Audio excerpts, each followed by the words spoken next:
Bismillahirrahmanirrahim. Assalamualaikum warahmatullahi wabarakatuh. Pada anak-anakku, pada kesempatan kali ini kita akan mempelajari pelajaran akidah akhlak, yaitu iman kepada hari akhir.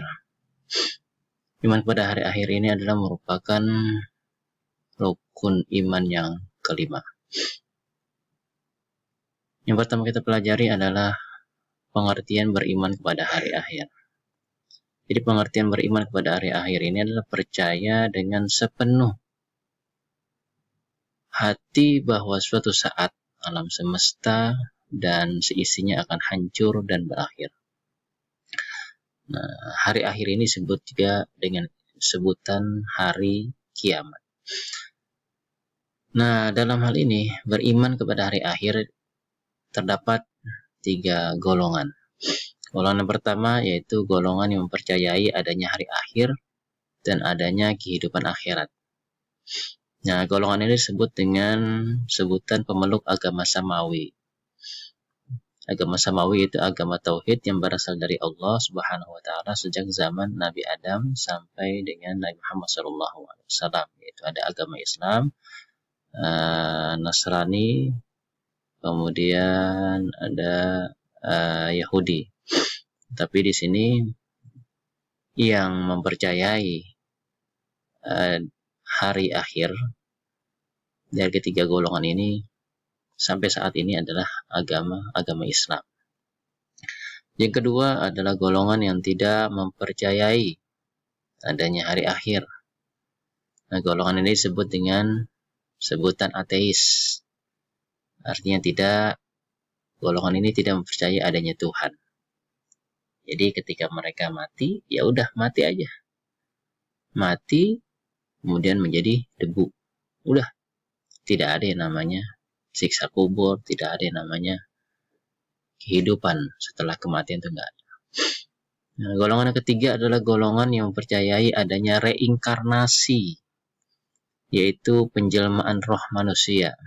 Nah, golongan ini diikuti oleh agama Ardi, lawan dari agama Samawi. Kalau agama Samawi itu adalah agama yang diturunkan oleh Allah, sedangkan agama Ardi adalah agama buatan manusia. Ya seperti Hindu, Buddha, Konghucu dan lain sebagainya. Jadi reinkarnasi ini ya mereka masih percaya dengan adanya hari akhir, tapi reinkarnasi ini berarti mereka itu hidup kembali, bisa dalam wujud yang lebih baik, bisa juga dalam wujud yang tidak baik. Nah, itu tergantung dari amal perbuatannya. Itu adalah golongan yang beriman atau percaya pada hari akhir. Jadi ada tiga golongan. Nah, kemudian dalilnya, dalil beriman kepada hari akhir itu banyak sekali. Di antaranya adalah Quran surah Al-Hajj ayat 7. Ya. Yang berbunyi Bismillahirrahmanirrahim, wa anna as-sa'ata atiyatun la raiba fiha wa anna Allah yab'atsu man fil qubur. Dan sungguh hari kiamat itu pasti akan datang.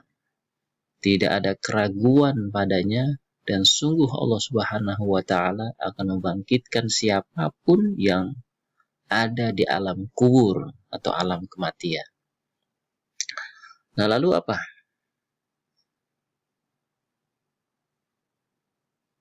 Tanda-tanda adanya hari akhir.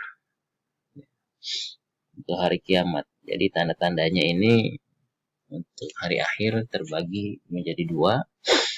Yaitu yang pertama adalah tanda-tanda sugro. Arti tanda-tanda sugro ini yaitu tanda-tanda kecil.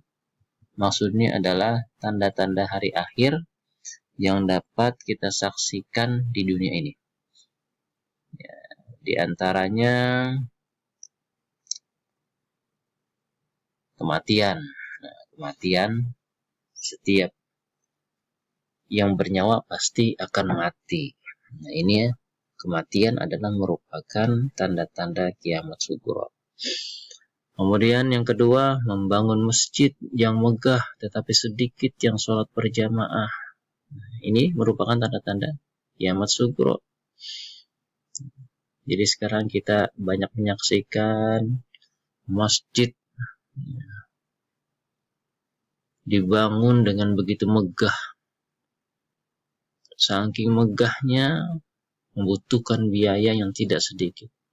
Tapi sayangnya masjid sudah bagus, tapi banyak umat Islam yang tidak mau melaksanakan sholat berjamaah di masjid. Ini merupakan tanda-tanda kiamat sugro.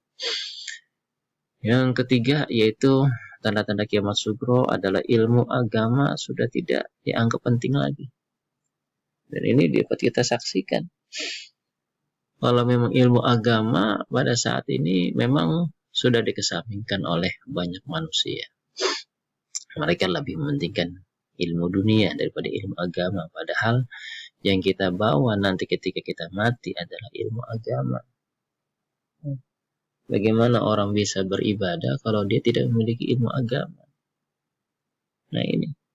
Bagaimana dia bisa bersedekah tapi dia tidak memiliki ilmu agama? Tidak tahu caranya.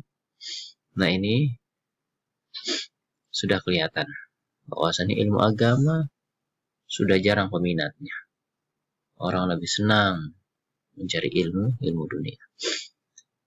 Yang keempat, banyak manusia yang sudah tidak mau mendatangi masjid taklim. Ini. Jadi manusia umat Islam lebih banyak, lebih senang mereka itu mendatangi mal-mal, tempat rekreasi dan lain sebagainya daripada majelis taklim. Nah ini. Padahal dia beragama Islam tapi mereka enggan untuk datang ke majelis taklim. Mereka lebih senang mereka lebih senang untuk datang ke mal-mal dan lain sebagainya daripada ke majelis taklim. Yang kelima, banyaknya pemimpin yang zalim dan tidak amanah. Nah ini merupakan tanda-tanda kiamat sugro.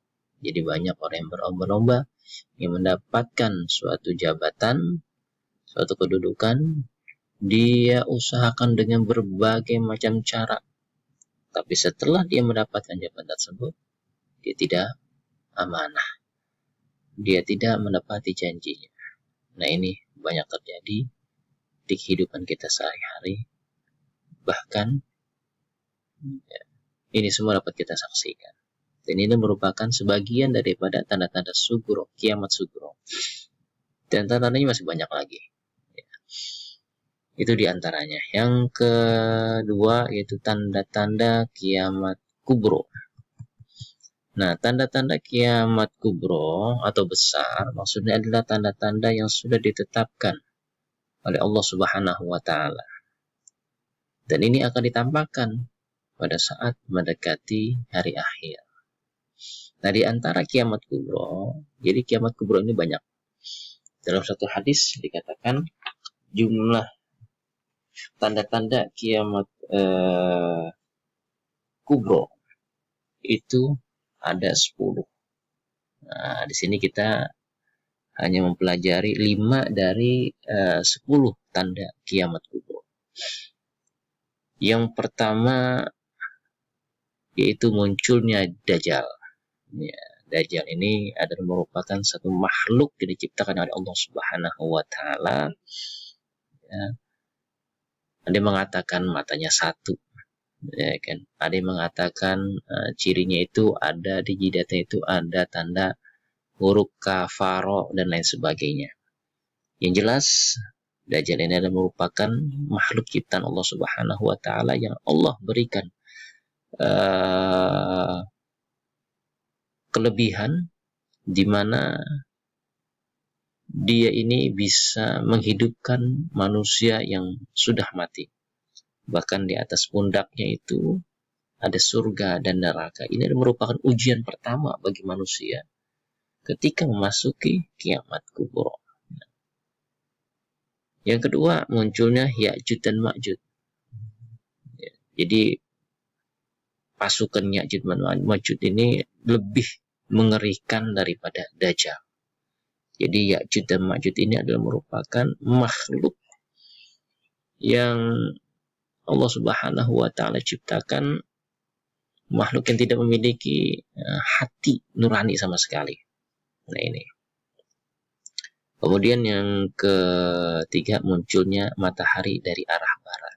Ya, ini yang harus kita perhatikan. Jadi suatu saat kalau misalkan kita bangun dari tidur kita, kemudian kita lihat ternyata matahari terbit dari arah barat, bukan dari arah timur, yaitu menandakan kita sudah memasuki tanda-tanda kiamat kubro.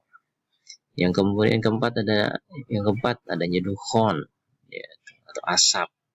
Ya, ada yang mengatakan dukhon ini, asap ini timbul karena adanya benturan dari benda ruang angkasa yang menimpa bumi, sehingga seluruh alat teknologi dan sebagainya tidak akan berfungsi sama sekali. Jadi kita akan kembali pada zaman batu, ya, zaman batu yang dimana teknologi pada saat itu tidak bisa dipergunakan sama sekali. Kemudian yang kelima, munculnya binatang yang dapat berbicara. Nah, ini. Jadi tanda-tanda kiamat kubro yang dijelaskan oleh Rasulullah SAW itu jumlahnya ada sekitar 10. Jadi sebelum munculnya Dajjal dan lain sebagainya, itu diawali dengan adanya dukhon. Nah ini sempat menggemparkan manusia ketika awal-awal kita melaksanakan ibadah puasa di tahun 2020. Tapi alhamdulillah ya tidak terjadi adanya dukhon.